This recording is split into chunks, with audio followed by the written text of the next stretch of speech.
Hi students.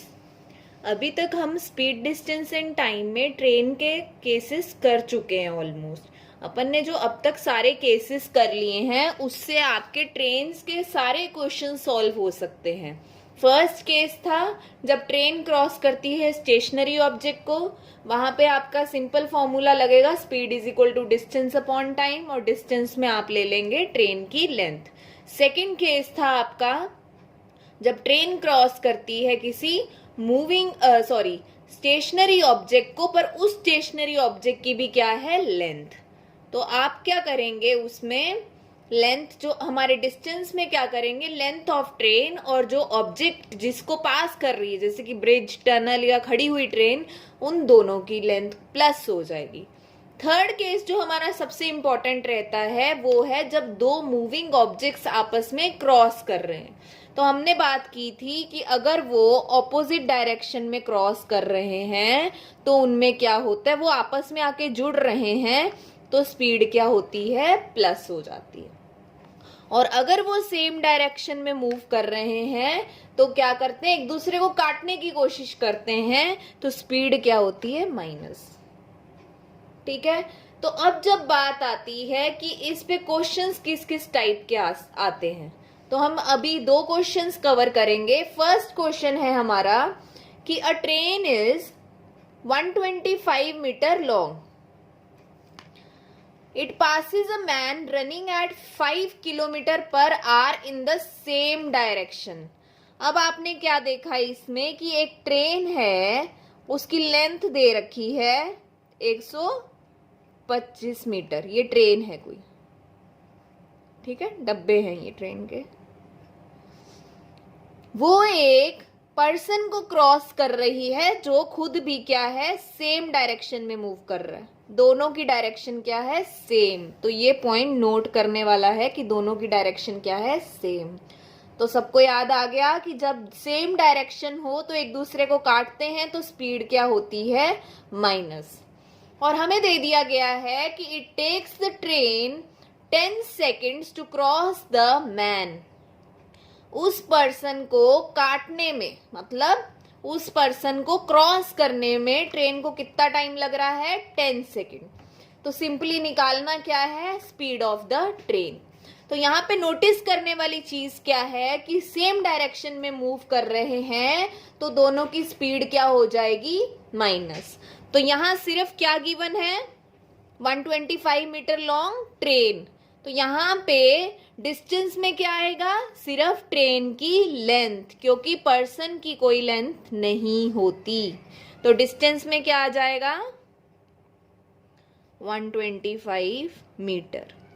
Speed में क्या आएगा, दोनों की स्पीड का डिफरेंस, क्योंकि क्या है, सेम डायरेक्शन है।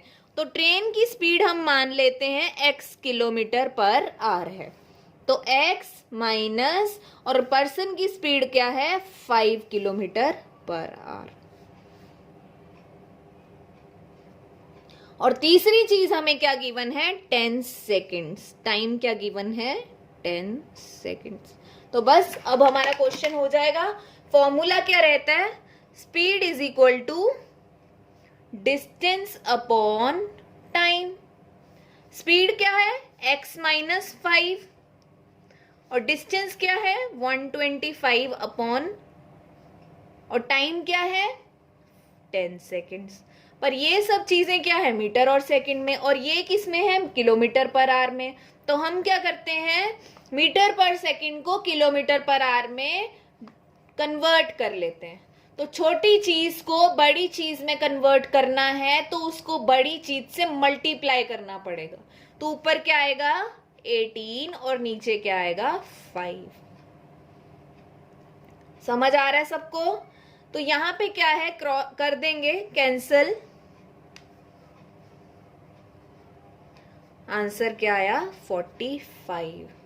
अब ये भी किलोमीटर पर आवर में कन्वर्ट हो गया और ये भी किलोमीटर पर आवर में है। x की वैल्यू क्या आ सकती है यहाँ पे, 45 प्लस 5, 50 किलोमीटर पर आवर। यही तो निकालना था, speed of the train is 50 kilometre per our. तो आपको क्वेश्चन में बस यही ध्यान रखना है कि हमारा फर्स्ट केस है, सेकंड केस है या थर्ड केस है।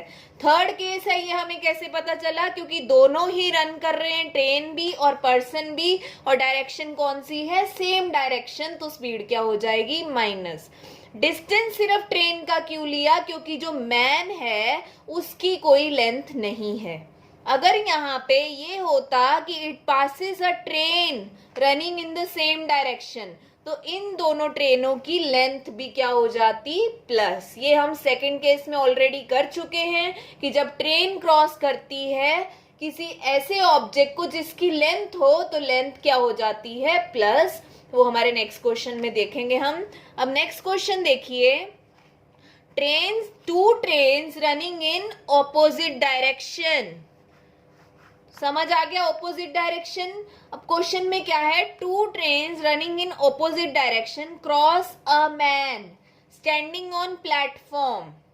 किसको क्रॉस कर रही है, एक स्टेशनरी ऑब्जेक्ट को जिसकी खुद की कोई लेंथ नहीं है, इन 27 सेकेंड्स एंड 17 सेकेंड्स रिस्पेक्टिवली। जब भी रिस्पेक्टिवली वर्ड होता है, मैं अज्यूम कर रही हूं कि आपको पता है रिस्पेक्टिवली का मतलब होता है जो पहले चीज लिखी हुई है वो पहले के साथ मैच करेगी और जो दूसरी चीज लिखी हुई है वो दूसरे के साथ। मतलब जो पहली ट्रेन क्रॉस कर रही है उस पर्सन को वो 27 सेकंड में कर रही है, और जो दूसरी ट्रेन क्रॉस कर रही है वो 17 सेकंड्स में कर रही है। तो अगर हम फर्स्ट ट्रेन की स्पीड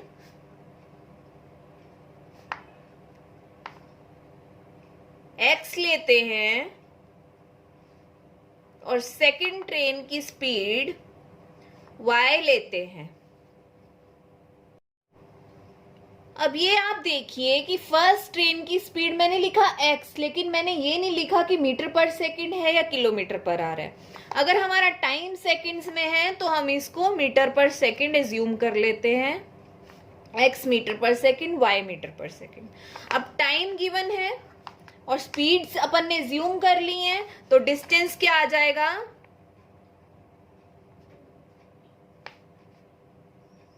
बाय फर्स्ट ट्रेन क्या होता है formula, speed into time, and distance by second train speed into time.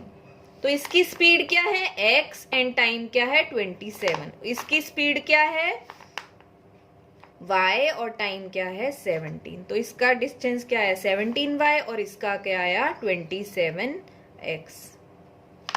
ये तो बात थी कि जब उन्होंने किसी पर्सन को क्रॉस किया तो ये चीज आई।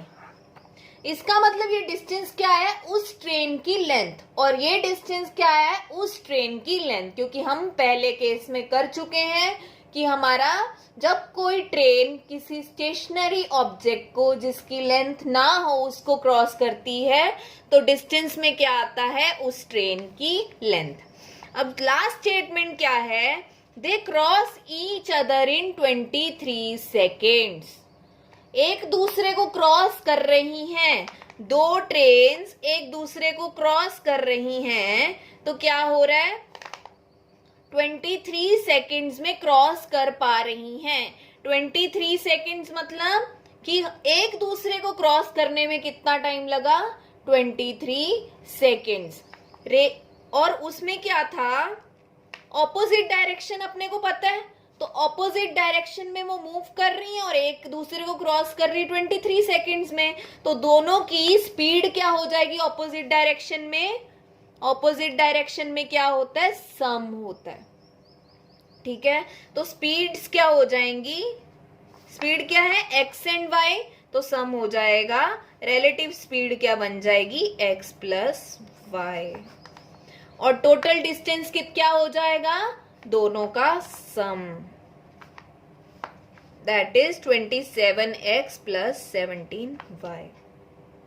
पूछा क्या गया है क्वेश्चन में, रेशो ऑफ देयर स्पीड।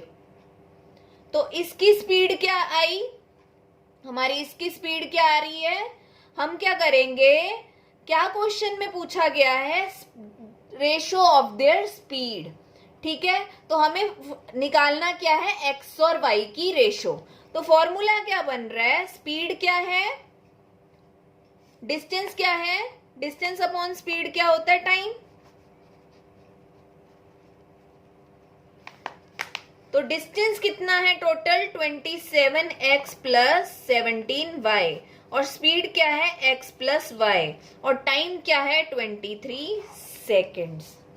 तो ये क्या सॉल्व हो सकता है, 27x प्लस 17y इधर क्रॉस मल्टीप्लाई होगा तो 23x प्लस 23y, तो ये इधर आ जाएगा। 27 minus 23x 4x, 23 minus 17x 6y, तो x अपॉन y क्या आ गया, 6/4, दैट इज 3/2। तो आंसर क्या आया, 3:2। समझ आया सबको। हमने क्या किया, जब वो स्टेशनरी ऑब्जेक्ट को क्रॉस कर रही हैं तो उसमें डिस्टेंस क्या आएगा, लेंथ ऑफ ट्रेन। और दूसरा केस क्या है, जब आपस में क्रॉस कर रही हैं तो डिस्टेंस क्या आएगा, दोनों ट्रेन्स की लेंथ का सम। और ऑपोजिट डायरेक्शन में क्रॉस कर रही थी तो स्पीड क्या आ जाएगा, स्पीड दोनों की ऐड हो जाएगी।